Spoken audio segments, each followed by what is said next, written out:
itself for another day of protests as Palestinians mark Nakba, their catastrophe, the day after the 70th anniversary of the creation of Israel.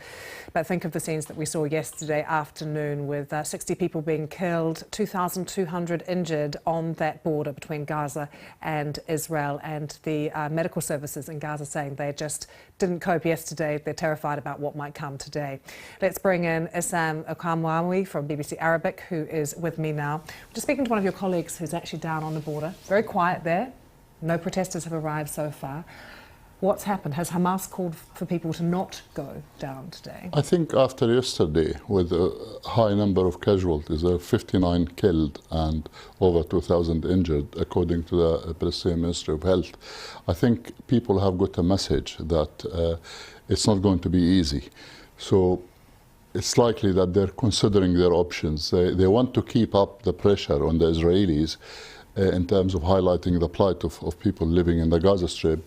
However, the high cost of casualties yesterday probably have something to do with it. How does it work in Gaza, though? Because Hamas may be in control, but there are other groups there as well that have been calling on people to protest. That's correct. There are other groups, and also Hamas is interested in upping the ante a little bit, but at the same time, they're not really interested in losing control over the Gaza Strip. There have been political attempts, maneuvers, if you like.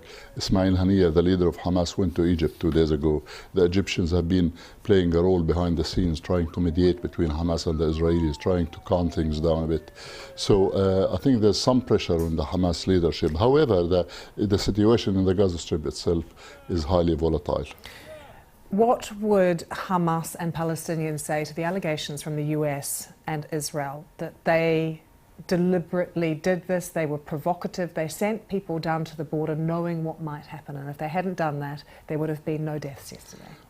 Well, as you know, the organizers of the protest have always maintained that it's going to be a peaceful protest.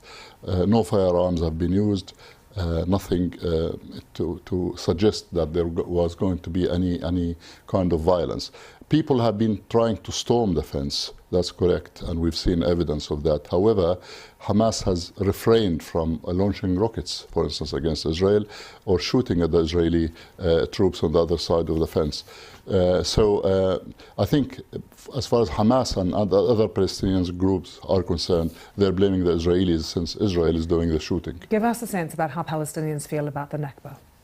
Well, the Palestinians believe and feel that their plight has taken a back seat lately because of events in other parts of the Middle East, in Syria, in Yemen, in Iraq, and there isn't that much interest in the Palestinian cause as used to be.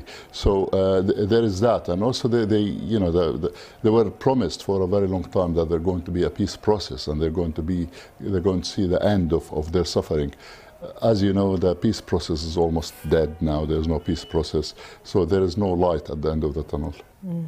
Absolute despair we're hearing from people in Gaza today. Sam, thank you very much for joining us. We'll keep across, of course, anything that happens there on the border and return there as well. But let's talk about art now, because a record has been broken.